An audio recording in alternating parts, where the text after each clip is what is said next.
hello, and welcome to the second episode of the MWIRE Movie Weekend Review from your friends at GeekCastRadio.com. Today we're going to be discussing all three Naked Gun films. I am TFG1 Mike, and as usual, I'm joined by Steve/Megatron. Hello. Howdy. How's it going? Could be better. I'm tired. Why don't we start with the good news? We, quote-unquote, have been hired by This Week in Geek. We're going to be working with them on production elements, getting sound clips for them, possibly getting in on some of the discussions that they do. So that's good. Yes. It'll hopefully, give us more exposure. And skills. Yes. So that's good. On a bad note, I have 2 audio blogs that I've pre-recorded that I have not sent you yet, and I don't know if I'm going to. But I needed to rant on something last night. I don't know if you've seen my what the fuck thread in my ranting subforum on the forums, but got an email yesterday from my publisher, and they send me emails once a week about those, buy 19 books at half price, you get something free, blah, blah, blah, blah, blah. Well, the beginning of this email said, and I don't have it in front of me, but I pretty much remember what the gist of it is. Dear author, this is an important announcement. Very soon, we are going to be taking down our current phone book ordering system. You will not be able to call the local Maryland number, because these people are based out of Frederick, Maryland, number to order your books. Instead, we will be putting in a premium rate 1-900 number, and it will be answered by a help desk. Okay, what the fuck? So they're going to charge me to call them. I mean, because I have unlimited long distance and crap like that on my cell phone. But they're going to charge me a 900 number rate to call them to order, and then they're going to charge me for me to be able to get my own book. What the fuck is wrong with these people? Wow. I hope to God that was just a typo, and it's supposed to say 1-800 number. Not 1-900 number, but it did say before that, it said premium rate. So, oh my God. Oh Christ. Yeah. So what's been going on with you this week? Well, to start the week off, I received the materials from Shout Factory. I've got the G.I. Joe Mass Device 5-part miniseries, which is what launched the G.I. Joe line in 1983, as well as the entire, I think it's the entire, I don't know, season 1.1 of G.I. Joe, that 4-DVD set, and it came with the temporary tattoo things of the G.I. Joe logo and the Cobra logo and the booklet, as well as the Transformers More Than Meets the Eye disc, which contains the first 3 episodes, of course, Transport to Oblivion and Roll 4. Oh, so it's with no additional special features. Okay, so what I will probably do with the Transformer Generation 1 disc that I have is that will be a promo item, considering I already own the first season. Yeah, we can give that away as a contest prize. The G.I. Joe I intend to keep, but... Yeah.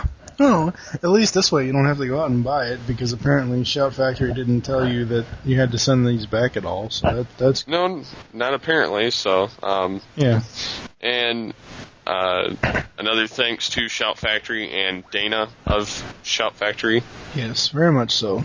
Yes, and I've started the review. I've taken pictures of it. I've kind of inspected it on the outside until I can get home to watch the physical DVDs, which I will do so tomorrow, and start, I believe I'm going to do a written review for the purpose of reviewing the DVD set, as well as an audio review, so that I can capture the best of both worlds on the complete reviews. Yeah, that's cool. Yeah, that's really great. I mean, when we kind of have stuff that's blasting off for us as far as I mean that's huge that Shout Factory would send us stuff like that, because normally it's people that are more mainstream, like the guys over at TV shows on DVD, or Twig. people like that, Twig, people like that get all that kind of stuff for review, but yeah, hopefully they'll send us more stuff when it comes down the pipe. Yeah, that'd be awesome.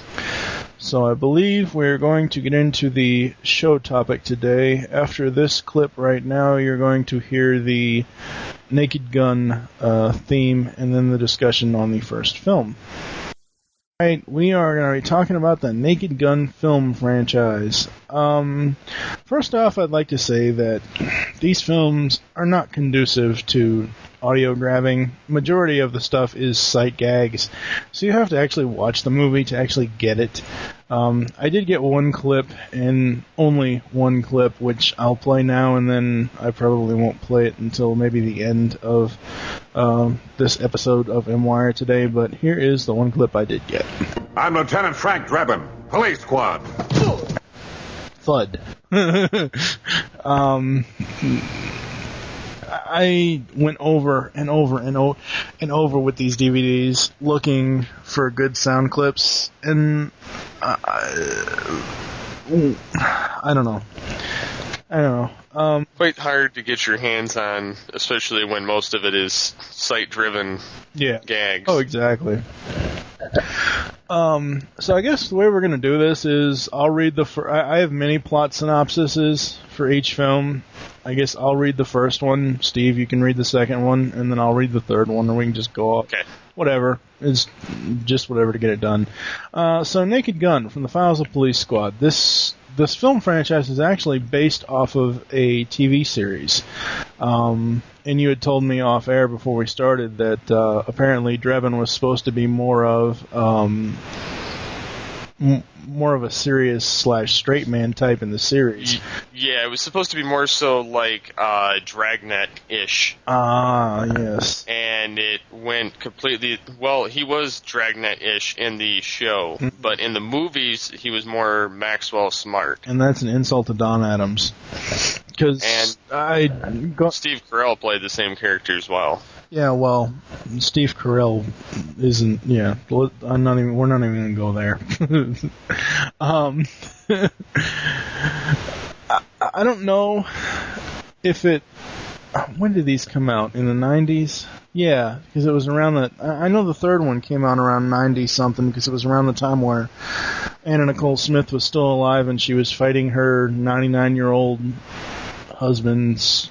Yeah, the movies came out between 88 and 94. Yeah, okay. I was between the ages of 8 and 14. So yeah, I'm going to laugh at this stuff, but throughout this week watching them, I laughed exactly twice. Once at the end of the first film, and once at some point in the third film. I didn't find anything about any of these funny at all. So here is the first film's synopsis. Detective Frank Drebin tries to uncover a plan to assassinate Queen Elizabeth II, who is on a state visit to the U.S. The main suspect is Vincent Ludwig, a man hired by Papschmear, a recurring villain, who has a way of turning anyone into unknowing assassin at the press of a remote control. It appears that the victims are responding to post-hypnotic suggestion, but the film makes no effort to clarify the point. As with previous Zaz spoof comedies, the ostensible plot was called most from another, more serious movie. In this case, it was Telephone, wherein people were triggered into assassins via hypnotic phone calls. Indeed, dialogue in the post-hypnotic suggestion demonstration scene is copied word for word from Telephone. As he works on the case, Drebin meets and falls in love with Ludwig's assistant, Jane Spencer, and it is eventually revealed that Jane knows nothing about Ludwig's plot, and after the pair spend the night together, she helps Frank with his investigation. The first film, let's see. It just does... Yeah. Christ. I'm trying not to have dead air in this episode, but I mean, I so need to find crickets online somewhere so I can use as a clip because, Christ. I'm sure back then these films were very funny, but as I said before, I laughed exactly once throughout this entire movie. I think it was pretty awesome of them to include the whole baseball thing. Yeah. But first of all, him as the opera singer, and then his that was just freaking like. Well, some of it was funny. You got to admit, him being the umpire, he doesn't know what the hell he's doing, and looking like a complete fool being out there. Yeah. So, I mean, in a sense, it is still funny. It's just, a lot of it's, like, very, very, very overplayed comedy. Yeah. In my own opinion, I thought it was very dry humor. But, I do think it was awesome that they had Reggie Jackson as one of the hypno assassins, I guess you could call them. But, I don't know, I think oh, I know what the other scene was that I laughed at in this one. When he goes into the bathroom with the microphone. Oh. And they can hear him going to the bathroom in the hall, like he left the dinner or whatever it was, and he goes into the bathroom. Oh, Lord.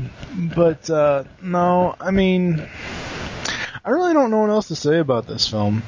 About the first one. I really don't know what to say about majority of them, other than giving people the information about what they're about, because I really can't stand them. It's still a pretty good movie, but it's like you said, it's something that you'd have to be either into, because it's a dryish humor.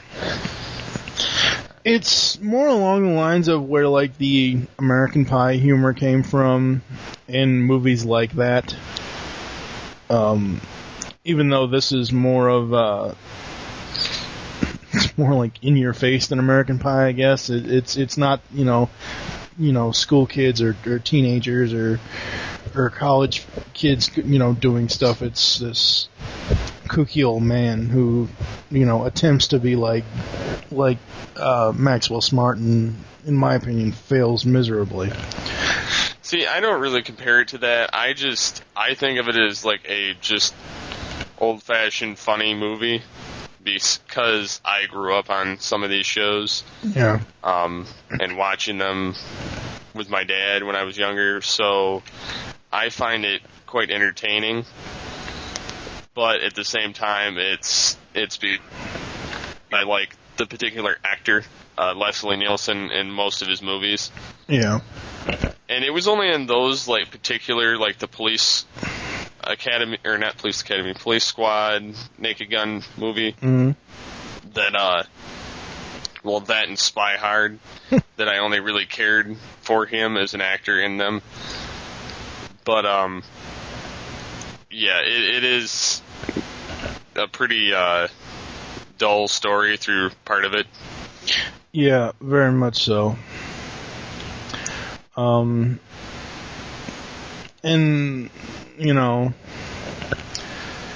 it just, I don't know. It's like I said before, I'm not trying to be a dead horse or repeat myself so much, but I'm sure I found these funny when I was younger, when they came out, but now it's like, basically, I had to fast forward through some parts just because, I was like, oh God, here we go. And these movies are extremely, extremely dated. All three of them.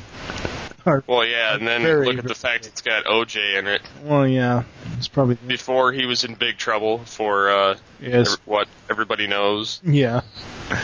I think these are the only films that I've ever seen OJ act in. Yeah, I'd have to agree with you on that. I don't think I've seen him in anything else. I'd have to pull up like an IMDb. Mm-hmm. Other than spending years on a court case on the middle of primetime television, I don't think he's gotten much airtime other than that. Yep. All right. Do we have anything else to say about the first Naked Gun film? Do not believe so. Okay, we're going to move on to the second one then. All right, up next we're going to be discussing the second film in the series, Naked Gun 2.5, The Smell of Fear. Take it away, Steve. Well, in this one, Frank discovers that Jane's new boyfriend, Quentin Hapsburg, is involved in an evil plan to kidnap Dr. Albert S. Meinheimer, portrayed by Richard Griffiths, a scientist whom President George Bush, portrayed by John Rourke, has chosen to start a new national energy policy.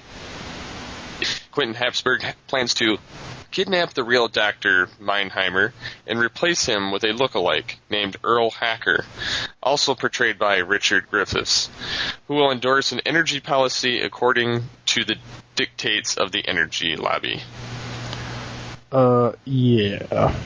Yeah, this movie is perhaps the least favorite of the three for me. Mm-hmm. Why? Because considering I don't own the movies right now, but if you want, I have my copies. Well, I'm good. I think, but it's one of those shows that I could stand to watch whenever I see it on TV, which is like once a year. Mm-hmm. Kind of like the Christmas Story that plays for 24 hours. That's unneeded. But yeah, this movie I don't remember a whole hell of a lot about because it just, I don't know, it seemed the dumbest of the three. Yeah. But yet it had the highest box office rating. Yes, it did. We will get into the box office stuff and all the other information after we're done with the little discussions. This movie, like with the first one, okay, the first one after we meet the Queen and whatever else, I'm trying to think, was it this one or the first one? I'm trying to think whether it was this one, where Drebin basically, his bungling basically ends up abusing the police commissioner and the first lady. And I don't mean, abuse as in, obviously abusing is a bad choice of a word, but, I mean, for Christ's sake, in the opening scene, he's trying to eat a lobster, and for some odd reason, there's a joke in there where he gets the lobster claw it's like lobster claw, activate, pinch her tit, and the lobster, he keeps moving the lobster claw, it comes over him, and pinches the police commissioner's tit. I was like, oh god. Yeah, I have to say that would be one of the funny moments of the movie that I forgot about. Yeah, I mean, I do have to admit, I did laugh at that opening scene, but go ahead. But yeah, that like little moments like that are what made the movies more so memorable to me, even though it was just plain retarded. Yeah. Yeah. And again, this. Do you remember off the top of your head what year this came out? I know we said all three were between 88 and 94. The second film came out in 91. 91. The first one was 88, and the third is 94. 94, yeah. This particular film, I don't know if you want to get into the box office stuff now or later, made $86 million in the box office. Yeah. But the first one made $78 million, with the third making $51 million, probably because of the disaster that the second film was. Yeah, I'm not really sure what the deal is with this film. The reason why I asked you for the year it was released is because I'm thinking that there was some sort of energy crisis going on back then.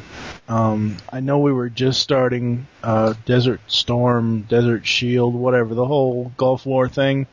George Bush's war? Yeah. Which his son then had to finish for him. Anyways.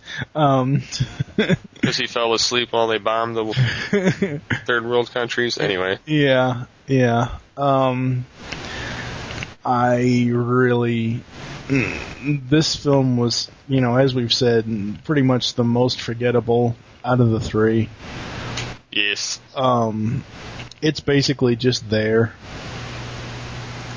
I think the other thing, the stupid thing, which, I don't know how OJ is. Obviously, this is before his whole legal issues, as we've said.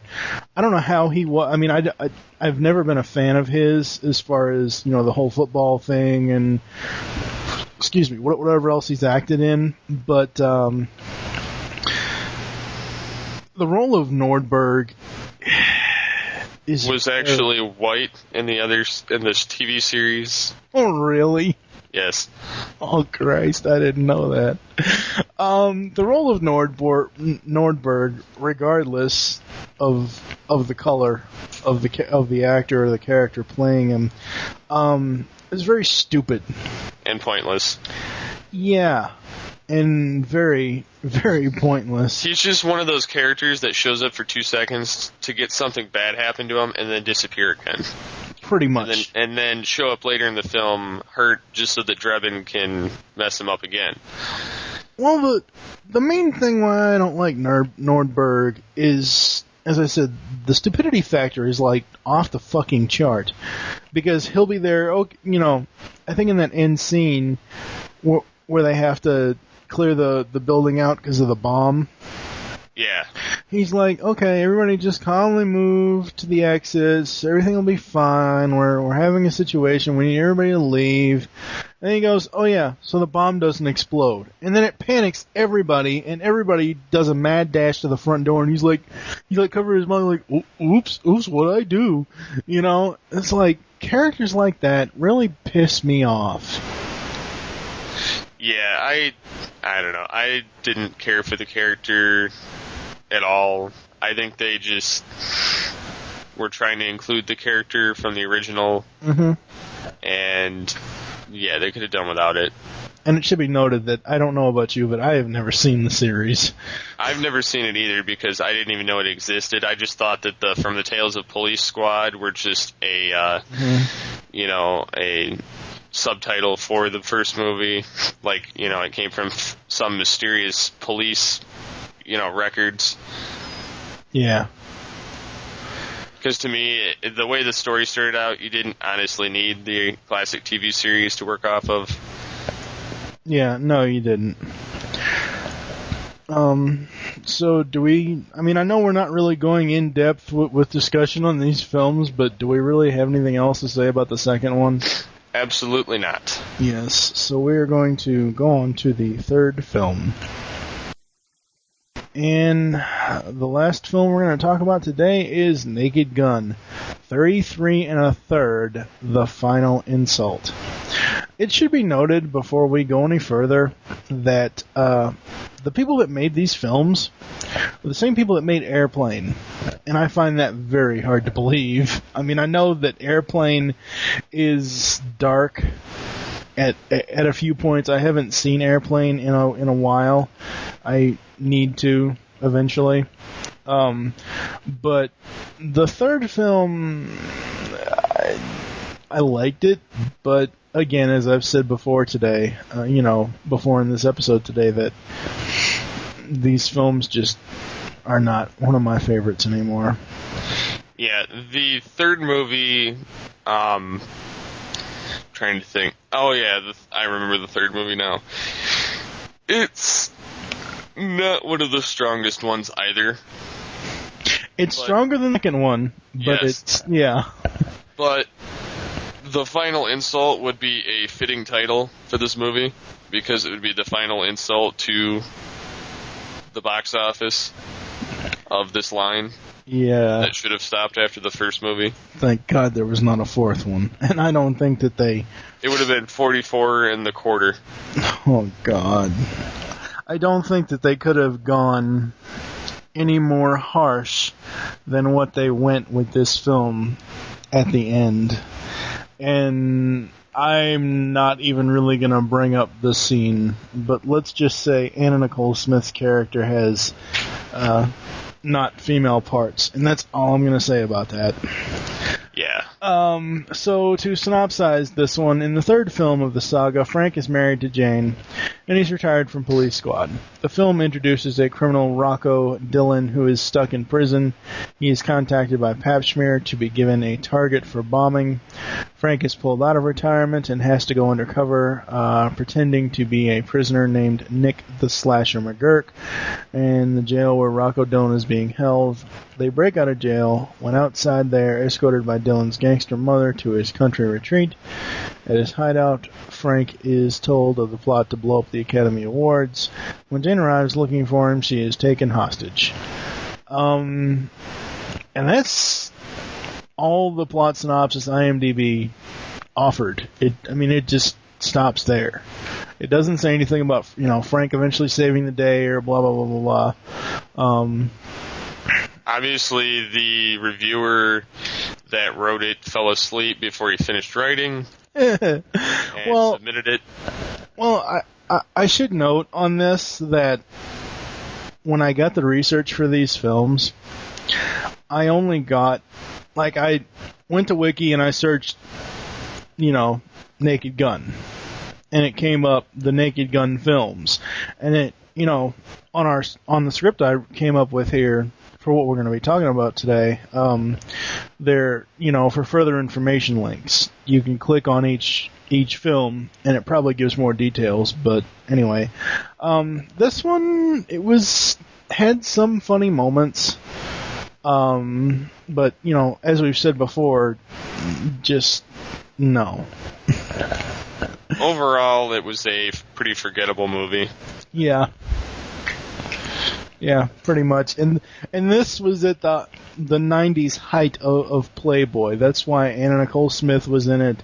There was a reference when they were at the cabin to the Playboy channel. So I'm sure Hugh Hefner got plenty of money from these people. Oh, I'm so sure about that. And then, of course, it's actually funny how these films follow two celebrity exploits between O.J. Simpson and Anna Nicole Smith, because at the time, I think after this either finished or right as it started, her 99-year-old husband, or however the hell old he was, croaked. Yeah. And then she was, in a court battle over...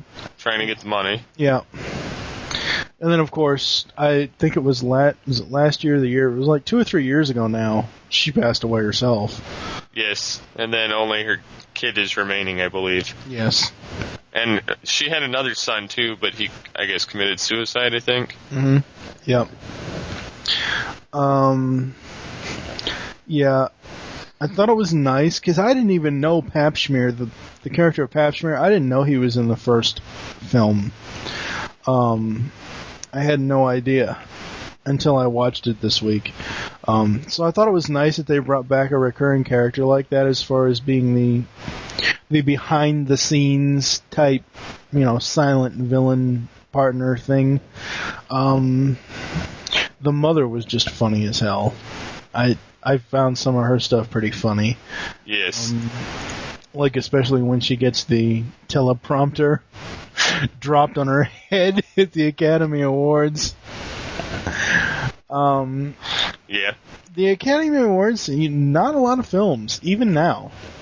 You can't film during the Academy Awards. Not really. You can't film at the Shrine Auditorium with the stage that they have, and I don't even think the Shrine uses, or the Oscars uses the dual winding down staircase anymore. I'm not sure. I'm not an awards junkie. I don't watch those damn things anymore, because half the time they're especially the Oscars. like this past year. I tried watching them. First of all, sorry, Hugh Jackman / Wolverine fans. He should not sing. Not because he's not good at it, because it's boring as hell and almost puts me to sleep. But anyway, we're kind of getting off topic. So you're saying people watch those? Apparently. I didn't know that people actually paid attention to those. Apparently, a lot of people do.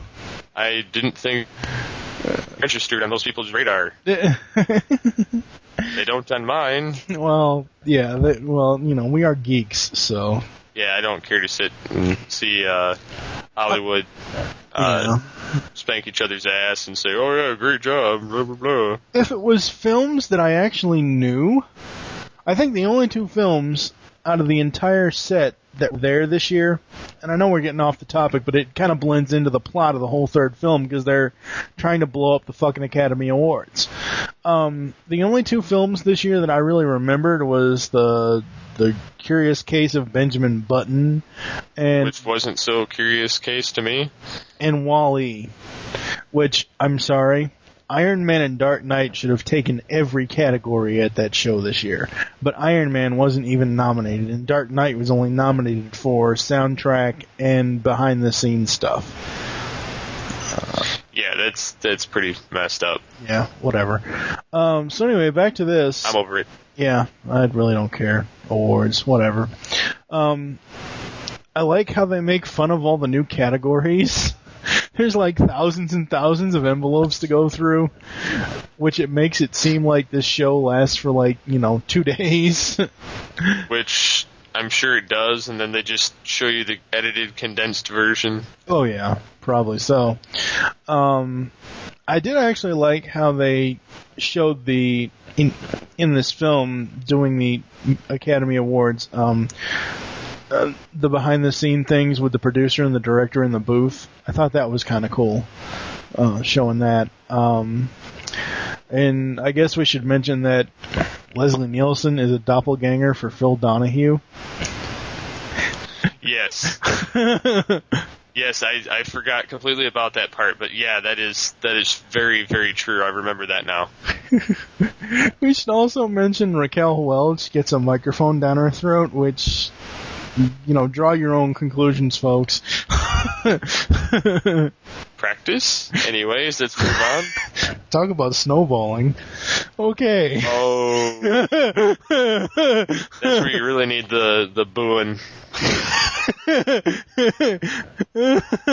was just a bad joke, man. I know.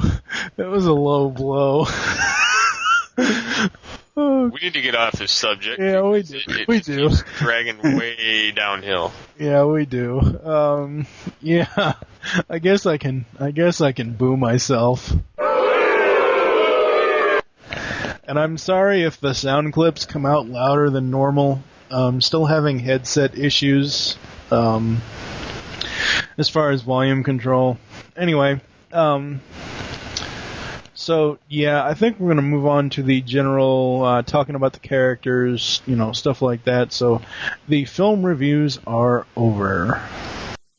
Alright, we're going to be talking about the characters, the box office stuff, just the general stuff of all three films. As we mentioned in the second film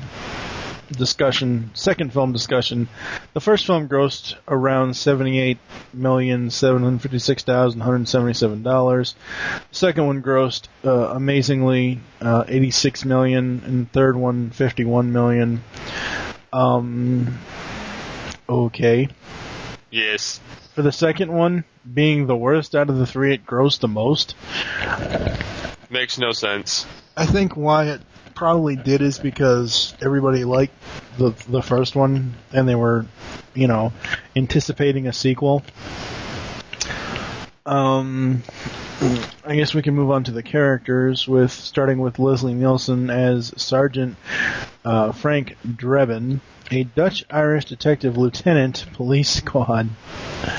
He is the main character of all three films and former TV series Police Squad. In the first two movies, he and Jane have had a relationship. In the third film, they are married, and Frank is retired from the force. I did like the scene, and I know we're done with the movie discussion, I forgot to bring this up. I did like the scene where Nordberg and Ed come by, and Frank is like all domesticated and stuff. I thought that was kind of funny. Yeah. Let's see, where was I? He is known for being a bumbling fool, oblivious to the disasters he constantly triggers. He, Ted Olson, and Al, who only appears in the first film, are the only characters who appeared in both Police Squad and the Naked Gun films, and were portrayed by the same actor. And then we can go on to... all right, what do you think of the overall characterization for Drebin? For Frank? Yeah. The overall characterization, I'd say that his character, I liked the fact that he was a bumbling moron. Uh-huh. And that somehow mistakenly he'd stumble upon the solution to an issue. And how much pain or suffering he'd cause everyone in the process of discovering whatever it is he was trying to do. Yeah. Especially like in the first movie when he was talking to Ludwig. Yes. And Ludwig's turned around and he ends up playing with his pen and then stabbing the fish, and then I like stuff like that. I don't know, it's just the character is just a moron, but he's funny as hell. Yeah, I would have to agree. And I meant to bring up that scene in our first discussion, but as I've said before, I can't stand any of these films. So the next character on the list is played by Priscilla Presley. She plays Jane Spencer Drebin.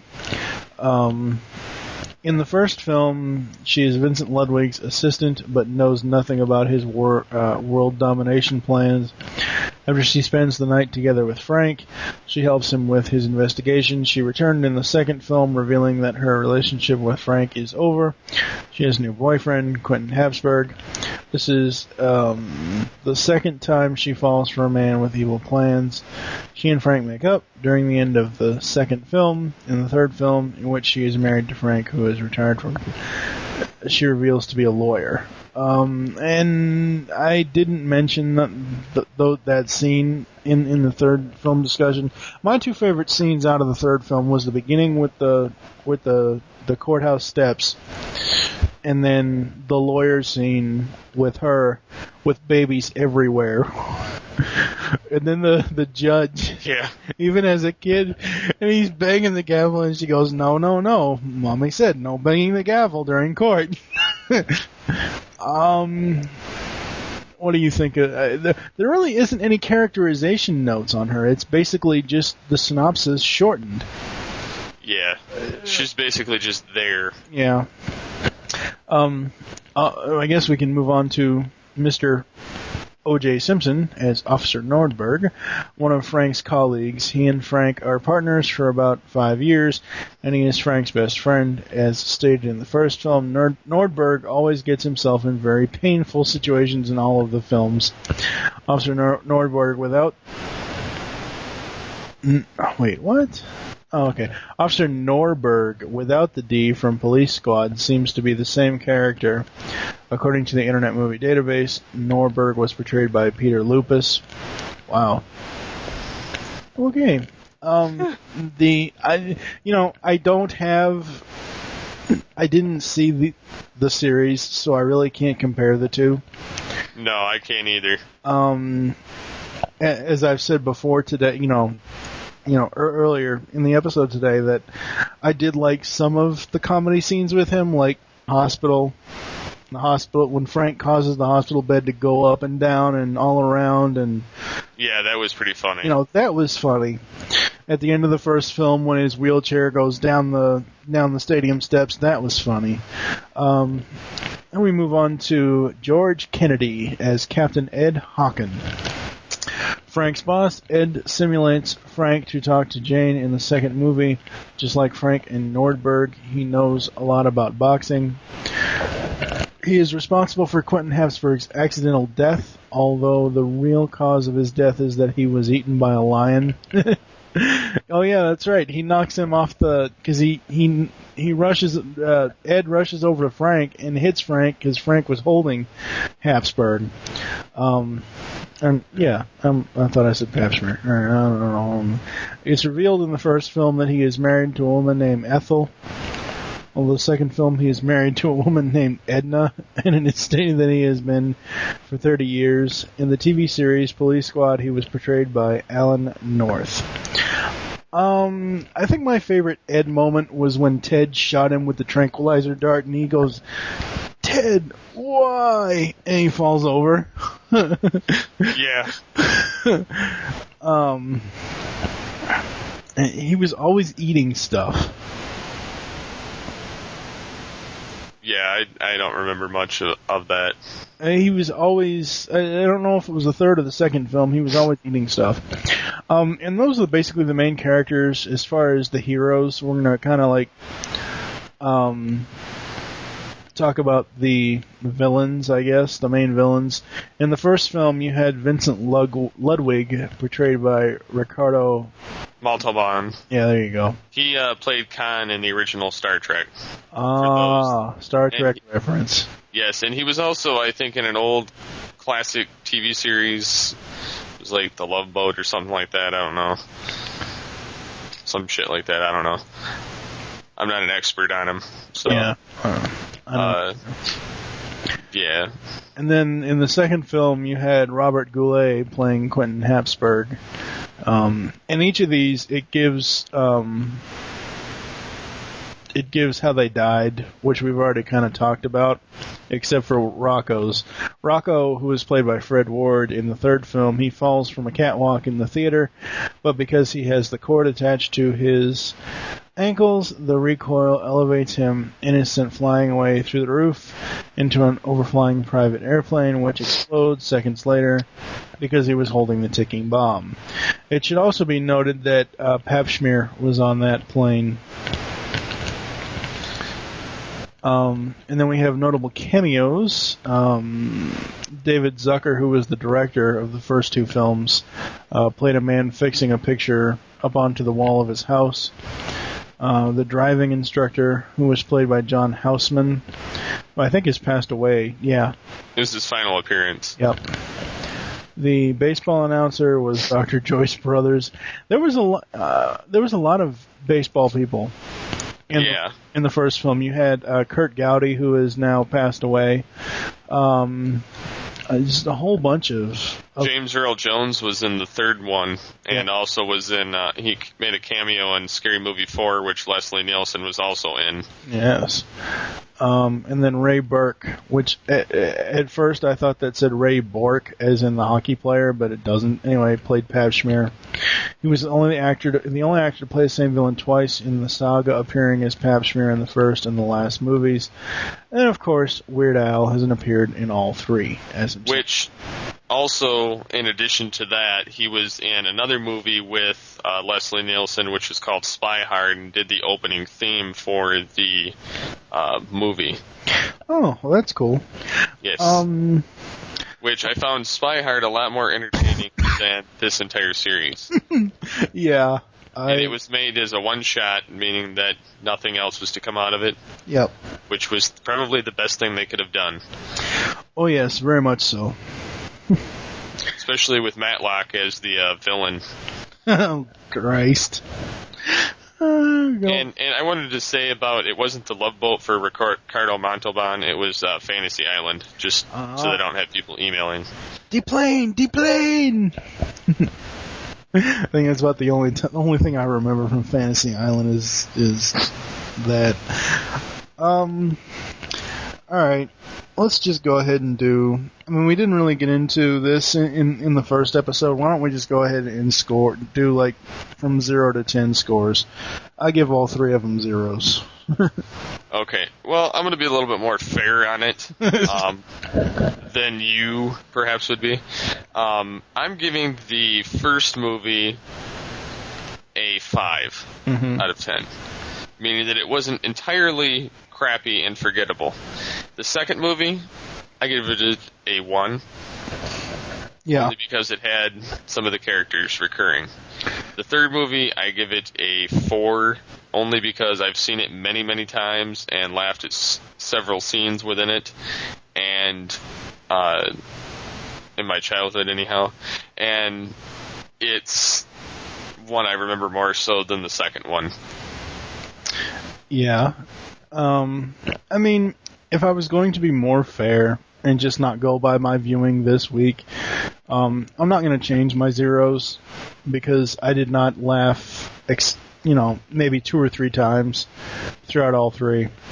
But if I was going to be more fair, I do agree that there are some funny parts, but for me, it's just not. Excuse me, it's just not there.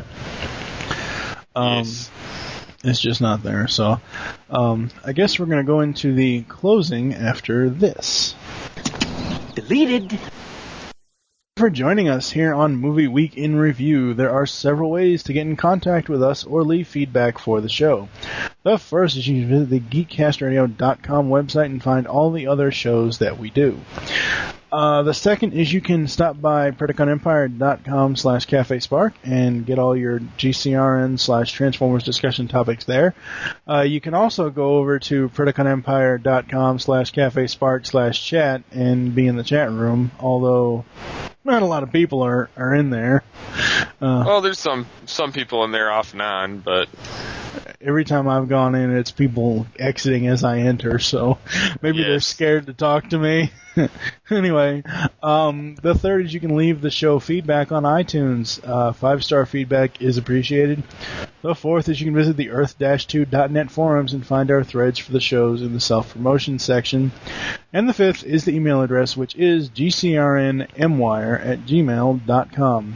You can also follow us on Twitter. The show name there is GCRNMWIRE. Mine is TFG1 Podcast, and yours is SCP-21. Yes, we hope you enjoyed this episode of MWIRE, and wish that you'll join us next time when we will be covering, or reviewing, whatever, the Die Hard franchise with special guest host, Mike the Birdman Dodd. And what does Mike have to say about that? That would be awesome. For now, I am TFG1 Mike, saying in the immortal words of Optimus Prime. What does Optimus Prime say? He says this: Autobots, transform and roll out. And you have been Steve/Megatron? Yeah, I kind of screwed that up. But anyway, thank you for listening. Until next time.